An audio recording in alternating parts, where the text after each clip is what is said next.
Hey there, it's John from Heroes and Legends, and I have more Magic the Gathering breaking news for you today. This time, we have more Shadows over Innistrad leaks to look at. So a couple days ago, if you missed it, there were some leaks. Somebody was selling basically an open booster pack of Shadows over Innistrad on a Dutch auction site. Somebody claimed to have purchased it, but the seller had put some photos out there, and we looked at those a couple days ago. There's a link in the annotation at the end of the video if you missed that. Today, we have more photos emerging of some more Shadows over Innistrad cards. This time, we don't have the story behind them. We just simply have the photos. They're mostly commons. There's a few uncommons in there. Perhaps it was another open booster pack, but we're just not seeing the rare. So we'll take a look at these photos, and we'll take a closer look at the cards themselves. So let's get started by looking at the photos. Here's the first one. One thing you'll notice, dead weight is on the top left corner. We already saw that spoiled in the last leak, but this is a better photo of it. Of course, that is a reprint from the previous Innistrad. Next, we'll look at photo 2, the card on the top right. We don't have the casting cost or the name. We just have the rest of it there. And finally, this is the third photo, and you'll notice Pack Guardians there on the right. That was actually already leaked previously as well. And other than that, these are new cards that we're looking at on this page. So let's take a closer look. First, we have Niblis of Dusk, and this is 1 blue and 2 generic. It's a 2/1 spirit with flying and prowess. So pretty straightforward. Not a lot to say about this one. Seems like it will be a decent limited card, and the fact that it's a spirit shouldn't be too surprising. Spirits were definitely tribal in the original Innistrad block. I'm sure there'll be at least a minor tribal element in this one as well. Next is Pieces of the Puzzle. 1 blue, 2 generic. It's a sorcery. Reveal the top 5 cards of your library. Put up to 2 instant and or sorcery cards from among them into your hand and the rest into your library. So what I like about this card is the fact that if I have a lot of instant and sorceries, cool, I might get a little bit of advantage out of it by playing this. But secondly, even if I don't, this is helping me dump cards into my graveyard, so it might help me turn on Delirium, and I'm sure there's going to be other Graveyard Matters shenanigans going on in this set. We just haven't seen them yet. So this will work very nicely in a couple different scenarios in the environment. Pour Over the Pages. 2 blue, 3 generic. It's a sorcery, a little hard to see there with the flash. Draw 3 cards. Untap up to 2 lands, then discard a card. A very good limited card. You're going to be able to basically cycle this and then draw a couple more cards, and you get to choose what you want to discard. So you just get to discard a card, which, like I just mentioned, might not be a drawback depending on the situation. And then you also get to untap 2 lands. That's actually kind of awesome. So this card I think will be great in limited. It's really hard to assess the power level right now without seeing most of the set, of course, as far as to say if this is going to be something they could use in, say, standard constructed or something. But it's kind of pushing that level, so it's one to keep an eye on. Stitched Mangler. 1 blue, 2 generic. It's a zombie horror, 2/3. Comes into the battlefield tapped, but when it does enter the battlefield, tap target creature an opponent controls. That creature doesn't untap during its controller's next untap step. So you're paying 3 for it. It feels a little slow coming into play tapped, but you do get a 2/3, and it's a zombie horror, which could mean something if there's a tribal element there. And you also get to, more importantly, tap down one of your opponent's creatures for this turn and the next turn. That's actually pretty decent and limited, and I think is a fine card. Crow of Dark Tidings. 1 black, 2 generic. It's a zombie bird, 2/1 with flying, and when this enters the battlefield or dies, put the top 2 cards of your library into your graveyard. So it's a nice little limited flyer, but at the same time it's going to help you stock up that graveyard for Delirium or whatever else is going on. So it's another card that could be very good in the environment. Shambleback. 1 black. It's a sorcery. Exile target creature card from a graveyard. Put a 2/2 black zombie creature token onto the battlefield and you gain 2 life. Now, if this was an instant, this card would be crazy good. It would be definitely legacy and modern playable to stop any sort of graveyard shenanigans.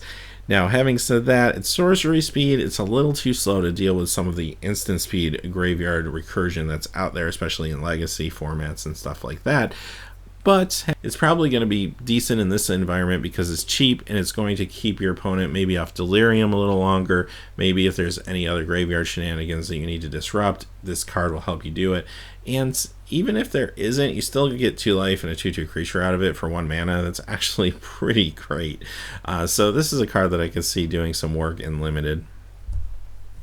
Next is the card Ember Eye Wolf. I didn't realize the name was right there, so we do know the name of it, but we don't know the casting cost.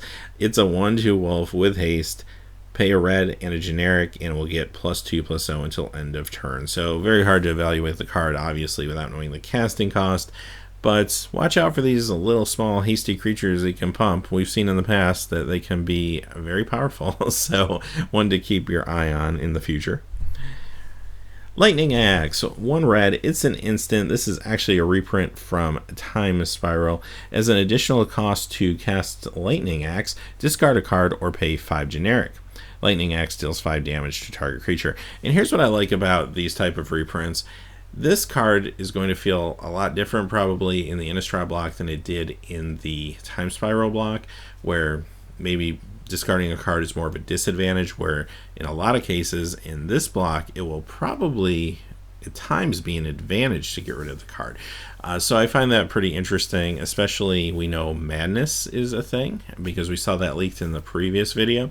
So if I am casting this for 1 red and I'm discarding a card with Madness and I can play that for its Madness cost, that's crazy values. So you're going to Value Town pretty quick there, and that's kind of awesome. So I love when they take a card and you think of it one way in one block, but then you think of it as a whole new card basically in the new block. So this is pretty cool.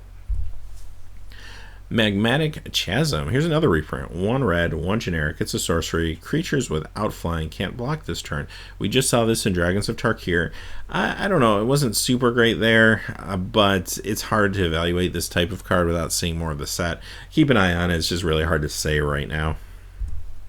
Sanguinary Mage, 1 red and a generic. It's a vampire or wizard, 1/3 with prowess.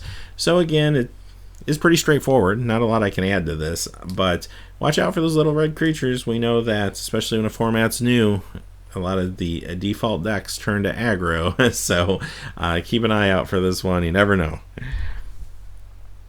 Valdarian Duelist, 1 red, 3 generic. It's a vampire warrior, 3/2 with haste, and when this enters the battlefield, target creature can't block this turn.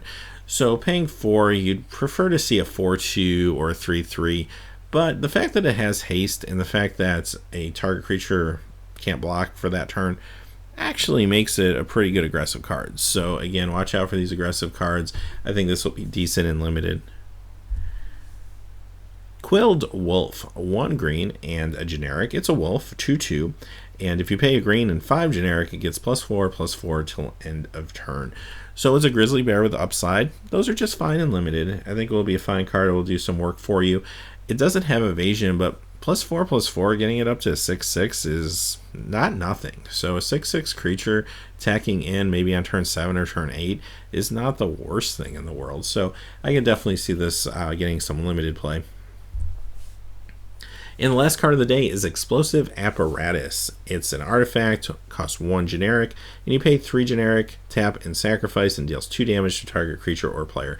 It's interesting. I kind of like the theme of it and the art and just the idea that it's basically like some sort of like ghost bomb or something. I think that's kind of neat.